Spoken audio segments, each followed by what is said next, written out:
O que eu vou explicar para vocês agora? Cursores, tá? Um cursor. O que é um cursor?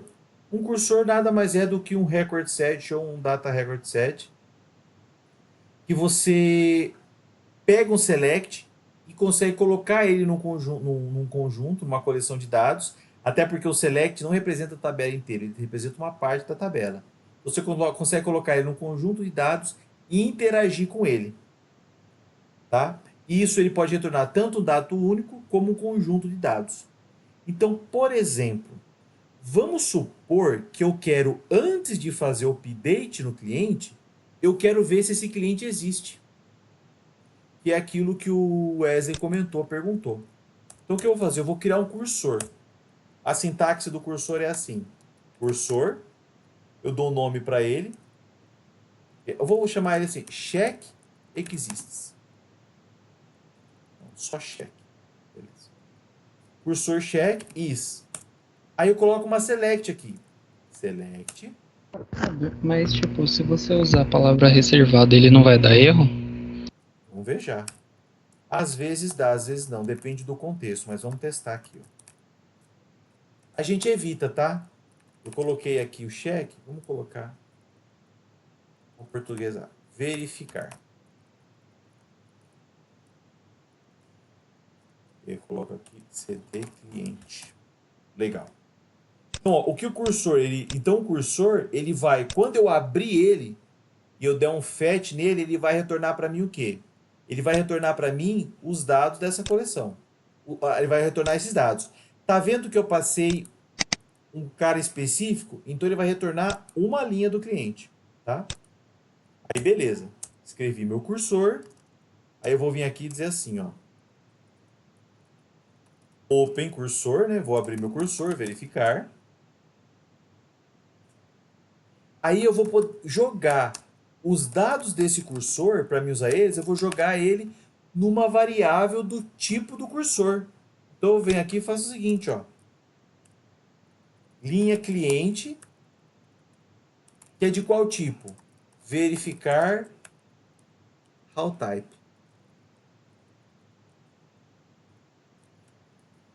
Então, olha, para a gente seguir, eu criei um cursor que traz esses dados. Esse cursor, gente, ele não tem que ser exatamente igual à tabela. Ele podia ser mais de uma tabela nesse select. Ele podia ter só alguns nomes. Ele pode, por exemplo, só voltar o código. Ele pode voltar o código e o nome. Então, esse cursor eu crio ele do jeito que eu quiser. Quando eu falo que a linha cliente é igual ao tipo de linha verificar, ele vai assumir que esse, por exemplo, aqui ele vai assumir que essa linha cliente vai ter dois campos, código e nome. Então, o Open, ele cria, ele reserva espaço em memória, compila e valida e executa o cursor. O Fetch vai pegar o cursor e vai jogar na minha variável. E depois eu fecho o cursor. Pronto. Ele abriu, jogou na variável e fechou o cursor. Aí eu faço aqui, ó. If, linha, if, verificar. Exists, then, faz o update.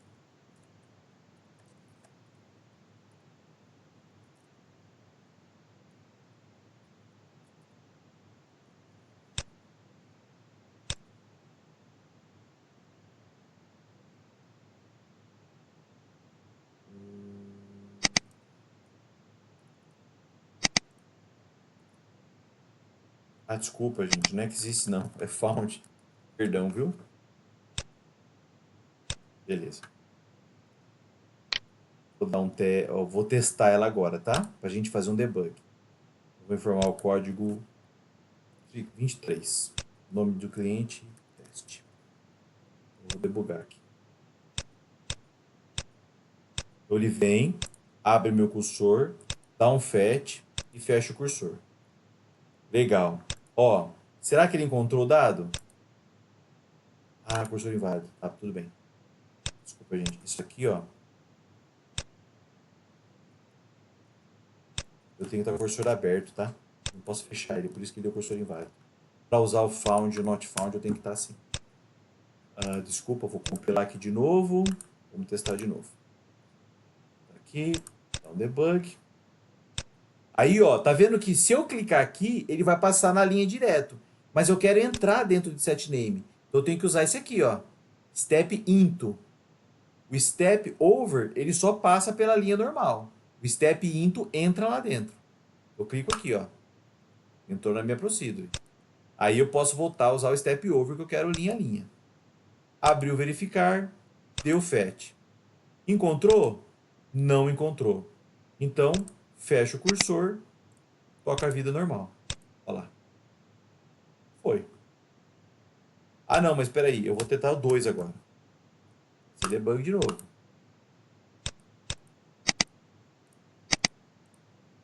Ó, abri. Encontrou? Opa, encontrei. Faz o update, fecha o cursor, toca a vida, normal. Habilitou meu commit, porque eu não comito, o IFS vai comitar automático para mim. Comitei aqui. Se eu olhar na minha tabelinha para ver, né, os dados da minha tabela. É...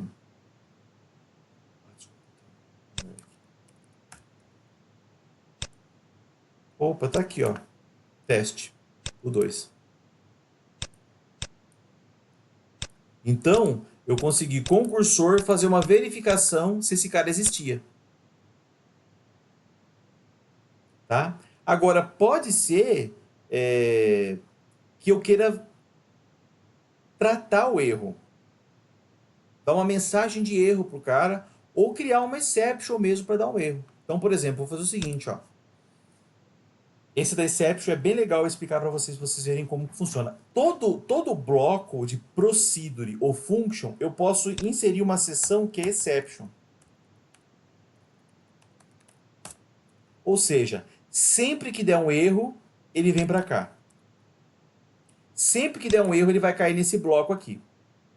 E aí eu vou poder tratar o erro. Tá? Tratar o erro, o que aconteceu nesse erro. Então, por exemplo, eu crio aqui, ó, when tem um erro que é dup val on index. Vocês não precisam gravar esses nomes todos, porque a gente dificilmente trata erro nativo. E a FS já trata. Mas o princípio, o conceito de usar exception é importante vocês fixarem. Então vamos imaginar, por exemplo, o que esse cara está dizendo? Quando duplicar um valor em um índice, ou seja, aquele erro que dá primary key já existe. Então o que eu vou fazer? Ao invés de dar update aqui, eu vou fazer o seguinte, ó. Isso aqui é legal. Vamos supor que eu quero criar um outro procedure. Eu vou mudar aqui, ó. Create novo cliente. Aí eu recebo number, recebo o nome. E deixa eu ver aqui se eu tenho mais algum cara que não é nulo.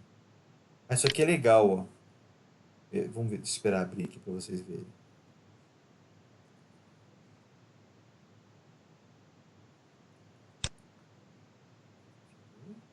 Uma falada boa aqui agora.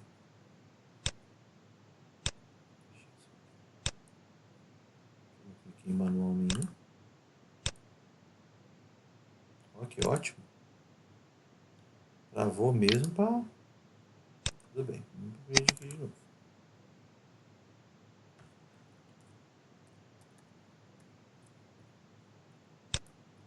Legal. Ok. O PL é legal porque ele grava os seus dados de sessão e ele geralmente ele reabre tudo pra gente. Mas não confie nisso, tá? Então eu edito aqui a minha procedure. Aí eu quero criar uma procedure que chama create cliente. Criar cliente.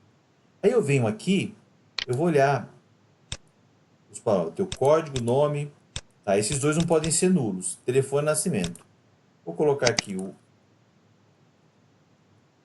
nome do cliente. Vou colocar no meu telefone, vai. No telefone.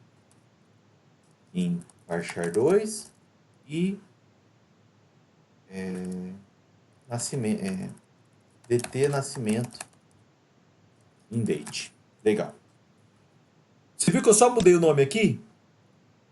Aí eu mudo o nome aqui em cima e mudo o nome aqui, ó. Aí eu compilo. Olha o que acontece. Já criou uma outra, ó.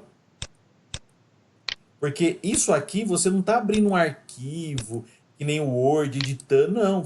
Ele simplesmente fez o favor de pegar o código que está armazenado em banco e jogar para você na tela. Você pode alterar esse código do jeito que você quiser e recompilar ele. Tá? Você não está editando a Procedure. Não pense que você está direto no banco, não. Isso aqui é como se fosse o Notepad. E, é claro, né? O Notepad incorporado, que te ajuda com indentação, com um autocomplemento de código, com validação, quando você compila. Mas isso aqui é só para você, é uma interface só. Então ele já me trouxe aqui, ó, todos os dados que eu preciso. O NM cliente eu tinha colocado como out, não vou dar valor nenhum. Então o que eu vou fazer aqui? Eu vou fazer o verificar para ver se o cara existe. Ao invés de fazer o update, eu vou fazer o insert. Certo? Insert into cliente. Lembra que eu vou sempre colocar os campos, né? Código, nome, telefone, nascimento. E vou colocar aqui valores. Os valores das variáveis. Então é cd código, nm nome, nm cliente, underline, né? Aí é num telefone e dt nascimento. Underline também, né? Esqueci do underline aqui. Legal. Criei aqui. Tá com underline esses caras? Não, não tô não. Vou padronizar aqui, vai, pra não ficar. Aqui também, gente, eu posso trabalhar isso aqui, fazer assim, tá? É mais fácil.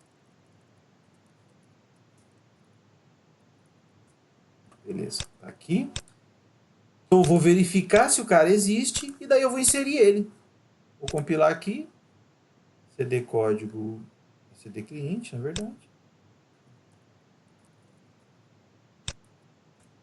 Compilar. Legal. Compilou. Vou rodar esse cara. Teste. Então eu vou criar lá um cara novo. Vou colocar aqui. Código 5. Manuela. Telefone 5555. 9. Data de nascimento. É bom quando eu ponho data aqui, ó. E ele entende que é data, ele permite que eu escolha. O que é muito bom no nosso caso para a gente não ter que. A gente não ter que ficar formatando data para passar comparando. Aí eu vou rodar. Sucesso. Será que foi mesmo? Não abriu aqui para me comitar? Vamos debugar. Acho que vocês já pegaram o erro, mas vamos ver. Abriu o cursor. Encontrou? Não encontrou. Então insere. Ué, mas eu quero inserir se não encontrar, né? Se encontrar, porque eu não posso inserir mesmo. Então eu paro aqui, ó. Esse botãozinho ele aborta a execução. Aí eu volto nesse cara aqui. E na verdade, assim, se não encontrar, aí você insere. Compilo. Legal. Do jeito que eu tô aqui, eu já debug de novo. Vou entrar nesse cara. Verificou. Existe? Não existe. Insere. Fecha o cursor. Termina. Opa, ó lá. Habilitou para me comitar. Comitei meu dado. Se eu vir na minha tabela para pesquisar, como esse cara tá, ó lá, Manuela, registro 5. Olha que beleza. Agora eu venho aqui e rodo de novo. Pá. Puxa, não deu erro. Por quê? Porque o meu not found está verificando. Agora imagine que eu não quero tratar desse jeito aqui. Vou comentar esse código e esse daqui. Comentei. Beleza. E dá uns toques aqui, ó, por exemplo, ó, você criou a variável linha cliente e nunca usou ela. Não é um erro, é um hint, é uma dica, né? Você não criar variável sem usar, porque você acaba colocando espaço em memória. Mas tudo bem. Vou executar esse cara com os mesmos registros. Ó, unique constraint. Por quê? Já criei esse cara. Mas eu quero tratar agora. Agora eu vou usar exception. Eu vou criar um bloco aqui, exception. Aí eu vou dizer assim, ó. Quando loop val on index tem dbms output ponto put line. Este código de cliente já existe.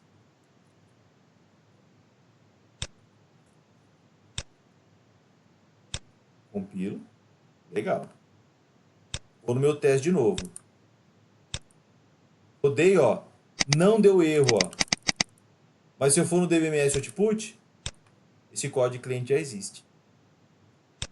Ah, mas puxa vida, eu não sei, eu vou ter que saber todos os erros nativos do Oracle, porque esse é um erro nativo. Não, você não precisa saber todos os erros nativos. Isso aqui o IFS já trata. Mas se você em algum momento precisar, você pode pesquisar na internet e falar, Oracle Exceptions. Aí ele vai te dar as exceptions que tem, você pode usar ela para tratar alguma coisa. Ou quando você está fazendo a sua rotina que você testa, você se depara com uma exception. Aí você quer tratar ela. Aí você pode ir na internet e pesquisar se ela é uma exception nativa. O Oracle reserva um intervalo entre 20.000 e 20.999 para você criar mensagens de erro customizadas. Então o IFS faz muito uso disso. Então às vezes você vai esbarrar mais num erro de lógica do IFS que já tratou do que de um erro nativo. Mas pode acontecer. Então imagine, por exemplo, que eu não sei qual é que não é um erro nativo. Eu vou voltar aqui o meu código, tá? Opa, fez demais. Legal. Vamos ver se vai. Foi. Eu vou fazer o seguinte, ó. Eu vou criar uma exception. Eu vou criar aqui, ó. Cliente existe. Exception. Certo? Aí o que eu faço? Aqui eu vou tratar o seguinte, ó. Se encontrar o cliente, insere. Aliás, voltou aqui, né? Se não encontrar o cliente, você insere ele. Se não, você executa o erro cliente existe. Legal. Vou testar. Aqui eu não vou debugar porque eu só quero ver o resultado, né? Ó, um handle user defined exception, ou seja, você tem uma exceção definida por usuário não manejada ou não implementada. Por quê? Porque eu mandei ele executar o exception, mas faltou o quê? O bloco de exception. Eu tenho que vir aqui e colocar exception. Esse bloco ele posso colocar quando quiser. When cliente existe, then mensagem cliente existe. Beleza, coloquei, compilei. Agora eu venho aqui para rodar. Rodo de novo. Não deu mensagem de erro, mas ó, cliente existe. Se eu quisesse que o Oracle desse uma mensagem na tela, não importa qual client esteja usando. Case, application, error.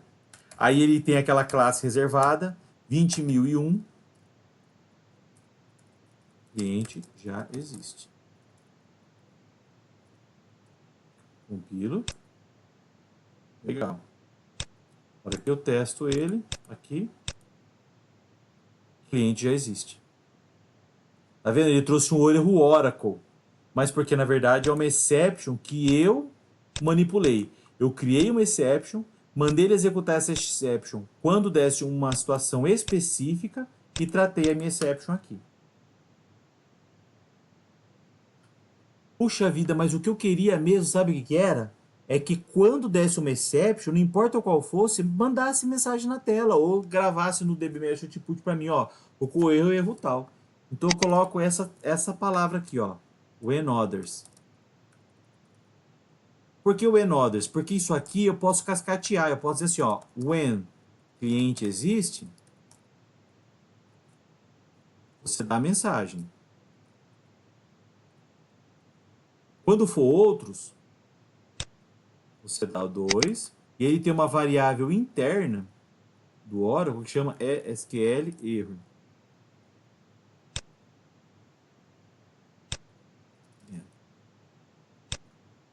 Então eu poderia tratar vários erros, tá vendo?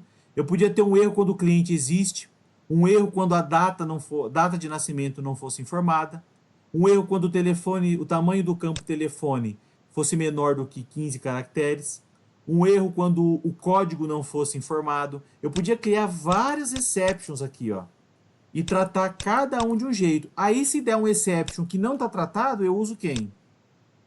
O others. Tanto é que se eu fizer isso aqui, olha, vou aumentar esse cara aqui, esse cara aqui. Daí ele vai passar direto. Então, se eu vim aqui, executar de novo, ó, ele dá um Oracle 2002, porque eu manipulei e porque, lembra, do 20.000 ao 20.999, o Oracle me dá esse range de número para mim usar, para mim tratar exceções internas, porque eu posso criar um catálogo de erro, né? Aí o usuário sempre sabe, deu Oracle 20.002. Esse erro é falta de CNPJ, eu posso fazer isso? Mas dentro dele, ele deu a mensagem de erro do Oracle, ó. A constraint cliente código PK foi violada. O legal é que se eu estiver executando e ele der essa mensagem, o Pérez, que é developer, me dá isso, ó. Você quer ver o código do erro, o código fonte do erro? Quero. A hora que você mostra, ó, ele mostra exatamente onde ele caiu, ó. Então, essa é uma maneira de eu manipular exceptions. Eu posso tratar a minha procedure, tratar os erros, controlar eles para fornecer para o usuário uma experiência mais fluida no sistema e até para que ele possa saber que ação ele precisa tomar, né? Então, eram essas duas coisas que eu queria explicar para vocês. Cursores e a parte de exception. Ficaram com alguma dúvida até aqui? Querem fazer perguntas? O que vocês Ah, acharam? eu vou colocar aí no chat do Skype Uhum. esse código, que seria tipo a forma sem o negócio, o cursor. Ele funcionaria? Quer ver? Não, Por, porque porque você precisa do cursor aberto para. Bom, vamos testar aqui, ó. não, é que ele não usa o cursor. É que quando eu falei, tipo, quando eu fazia no SQL normal, eu conseguia fazer ele assim. Uhum. Só que com o exist antes, eu só substituí o exist pelo found, que Sim. você falou que é o equivalente no cursor. Mas por que que ele não vai fazer isso, né? Quando você usa a select pura, você executa ela ela vai. Peraí, deixa eu fazer, antes de eu falar, deixa eu fazer o teste aqui para me confirmar. Eu entendi a sua pergunta, mas só para me confirmar ela, mas ele não vai funcionar, não.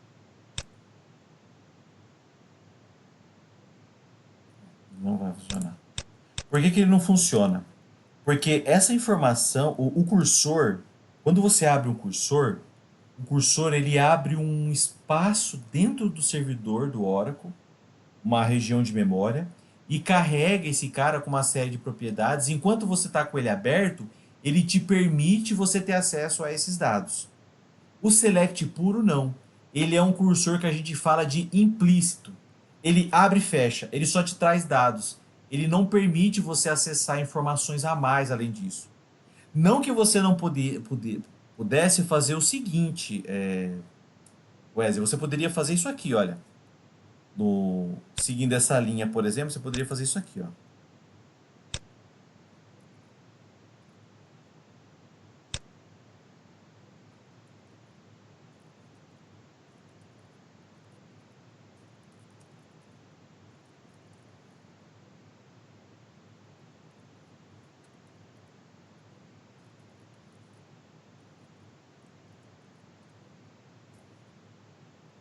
Poderia fazer isso aqui.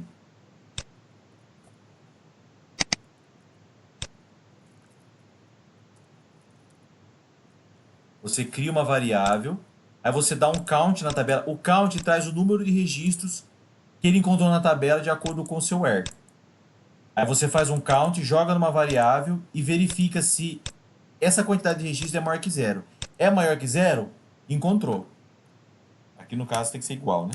É igual a zero? Não encontrou nada, então pode inserir. Você poderia fazer desse jeito, mas o Oracle trata o cursor de uma maneira muito... até porque ele tem que fazer um controle dos acessos que outras pessoas estão fazendo e tudo mais. Mas o cursor ele abre o espaço de memória e te traz propriedades que você pode acessar. Já o SQL, quando você roda um select em algum momento da procedure ou da function, ele é um cursor implícito. Ele abre e fecha e só te dá retorno de dados. Ele não deixa você acessar nenhuma propriedade daquela coleção de dados, como tipo, existiu, aliás, encontrou, não encontrou, quantos registros encontrou. Ao passo que o cursor, eu poderia... Isso aqui que eu fiz aqui, olha, eu poderia fazer aqui, ó, com um cursor. Poderia fazer isso aqui, ó. Verificar, percentual, round count. Ou seja, quantas linhas você encontrou nesse cursor? Porque esse cursor é algo vivo dentro do meu banco de dados. Ele alocou espaço memória para me usar e interagir com ele. Aí por isso que ele tem uma coleção de dados e propriedades. Já o select não, ele é implícito. Ele abre, já fecha e te retorna os valores. Então, nessa situação, qual que seria mais performático? Fazer um select e só ali somar nesse exist ou abrir um cursor? O que seria mais performático? Depende muito do contexto.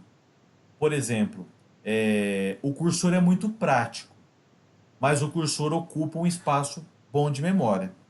Se você puder fazer ele só com o select implícito, ele vai ocupar menos, é verdade. Mas talvez a interação que você vai ter com ele possa ser um pouquinho mais difícil, mais complexa. O que geralmente a gente faz? A gente usa o cursor. Ele tem o Oracle tem uma funcionalidade que chama Bulk Collection, que é uma maneira de você também conseguir uma coleção de informações de dados e trabalhar em cima dela. Só que eu não vi o código default, o padrão do IFS de usar esse cara. O padrão do IFS é usar cursor mesmo. Porque embora ele mantenha um espaço em memória, os cursores eles são sempre abertos e fechados muito rapidamente. E quando tem uma interação com ele, é bem mais fácil quando você tem um cursor. Vou dar um exemplo, tá, de uma interação. Imagine que eu quisesse, eu queria uma procedure. Vou colocar aqui, ó. Vou chamar ela de update cliente telefone, tá? Eu vou só tirar esse cara aqui. Esse cara aqui.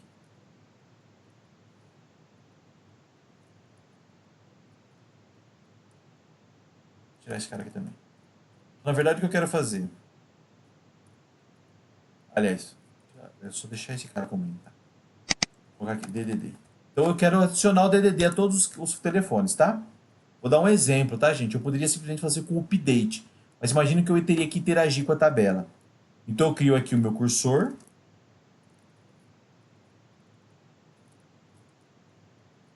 Eu só precisaria necessariamente do meu código. Aí eu faria isso aqui, ó. Fábio, só uma perguntinha rápida ali sobre os parâmetros que eu tô vendo que você está colocando em variáveis também, e eu vi no ambiente do IFS. Por que você coloca um underline no final? É um padrão. É um padrão que a IFS definiu do foundation dela. Não é uma obrigação, não é nada. Você pode, de repente, encontrar outros sistemas em Oracle que não usam essa notação, esse underline. Mas o IFS de padrão ele usa dessa maneira. É um padrão, tá? Para tudo que for custom, eu coloco underline, então? Sim. Tá certo. Aqui, ó. Então, ó, eu vou fazer um for aonde? No cursor. Eu posso fazer isso aqui, ó. Que é o que mais vocês vão ver acontecer. Ó. Aí eu vou fazer update cliente set telefone igual DDD mais o telefone.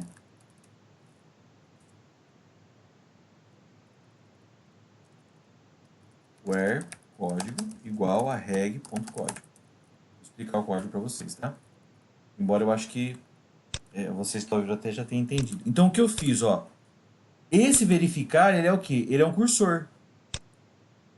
Quando eu faço isso aqui, for reg ou rec, tá? Essa variável, lembre-se que é igual ao counter.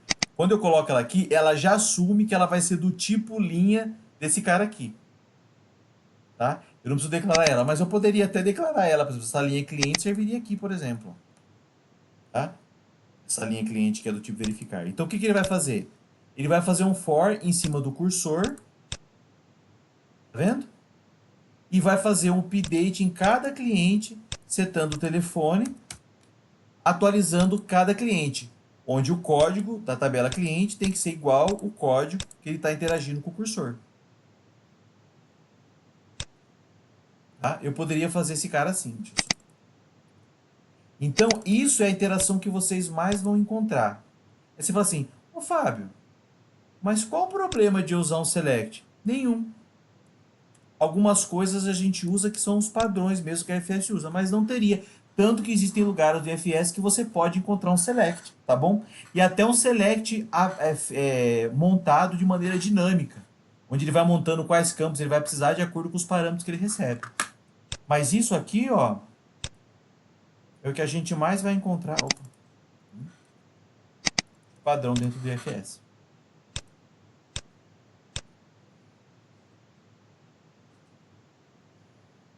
Respondi a pergunta de vocês? Embora talvez não seja uma pergunta satisfatória, do tipo, é o padrão?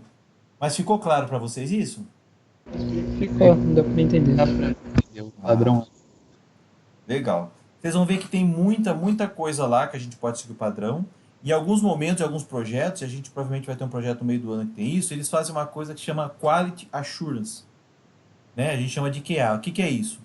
Você desenvolve, submete isso para a IFS, a IFS analisa o código para ver se está dentro do padrão. Se não está, eles devolvem o código. Por isso que é tão importante a gente se preocupar em seguir o padrão. Declaração de variável, indentação, comentários. Vocês vão ver que tem muito comentário. Tudo que a gente faz é comentado para saber quem fez, quando fez, qual pacote que está a alteração e o que foi feito. Então, tudo isso daí faz parte do padrão IFS de desenvolvimento.